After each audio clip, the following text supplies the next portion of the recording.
എന്നിട്ടും UDF സ്ഥാനാർത്ഥിക്കൊന്നും സംഭവിച്ചില്ല എന്നുള്ളത് അദ്ദേഹത്തിന് കിട്ടുന്ന പൊളിറ്റിക്കൽ സെറ്റ്ബാക്ക് ആണ്.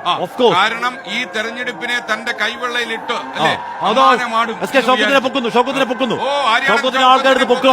ആര്യാടൻ ഷൗക്കത്ത് ഇപ്പോൾ നിലമ്പൂരിന്റെ തോളിലേറി നീങ്ങുന്നു. ഉറപ്പായും നിലമ്പൂരിന്റെ തോളിലേറി തോളുകളിൽ നിന്ന് തോളുകളിലേക്ക് ആ തോളുകളിലേക്ക് കയറി തിരുവനന്തപുരത്തേക്ക് നിയമസഭയിലേക്ക് എത്താൻ കൂടി അദ്ദേഹത്തിനെ തറയിലിട്ട് കളയുന്നു.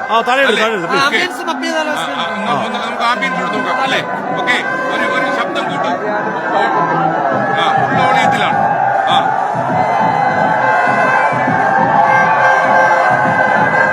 പ്രവർത്തകർ തോളിലേറി ആര്യാടൻ ഷൗക്കത്ത് VS2യുടെ ഭാഗത്തേക്ക് എത്തി. അൻവർ സാദത്തിനെ പൊക്കുക, എല്ലാവരും പൊക്കുക, കണ്ണി കാണുന്നവരൊക്കെ പൊക്കുക. UDF പ്രവർത്തകർ, കാരണം UDF പ്രവർത്തകർ വല്ലാത്ത ഹഠാത് ആവേശത്തിലാണ്, വലിയ ആവേശത്തിലാണ്.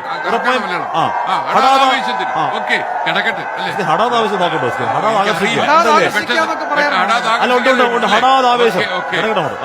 മലയാള സാർ ക്ഷമിക്കുക, നമുക്ക് പറയാനുള്ളൂ. എന്തായാലും ഈ നിലമ്പൂരിന്റെ മണ്ണിൽ താനാണ് അജയനായ സ്ഥാനാർത്ഥി എന്ന് തെളിയിച്ച UDF സ്ഥാനാർത്ഥി പിന്നീടുള്ള LDF സ്ഥാനാർത്ഥിയെയും BJP മുന്നണി സ്ഥാനാർത്ഥിയൊക്കെ ബഹുദൂരം പിന്നിലാക്കി അശ്വമേധം നടത്തുന്ന കാഴ്ചയാണ് ഇപ്പോൾ കാണുന്നത്. ആയിരങ്ങൾ ആഹ്ലാദാരവങ്ങൾ പങ്കുവയ്ക്കാൻ നിലമ്പൂരിന്റെ മണ്ണിലേക്ക് ഇറങ്ങി വന്നിരിക്കുന്നു.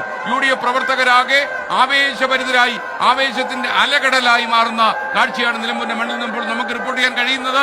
ലീഗ് പ്രവർത്തകരും അതേപോലെ തന്നെ കോൺഗ്രസ് പ്രവർത്തകരും മറ്റുള്ള UDF ഘടകകക്ഷികളും എല്ലാം തന്നെ ഇപ്പോൾ നമ്മുടെ ആര്യാടൻ ഷൗക്കത്തിനെ ഉയർത്തിയിരിക്കുന്നു. ആര്യാടൻ ഷൗക്കത്ത് തെരഞ്ഞെടുപ്പിൽ കാണിച്ചിട്ടുള്ള വലിയ വിജയം അതിശയകരം. അധ്യക്ഷൻ കൂടി നിൽക്കുന്നുണ്ട് ഞാൻ ചോദിക്കുകയാണ്. DCC അധ്യക്ഷൻ കാര്യമായി പണിയെടുത്തിട്ടുണ്ടല്ലോ. അദ്ദേഹത്തിന്റെ നേതൃത്വത്തിൽ ഒരുക്കിയ സംവിധാനങ്ങളാണ്, സംഘടനാ സംവിധാനങ്ങളാണ് ഇന്നീ തെരഞ്ഞെടുപ്പിലെ ഉജ്ജ്വലമായ വിജയത്തിലേക്ക് നയിക്കാൻ പോകുന്നത്.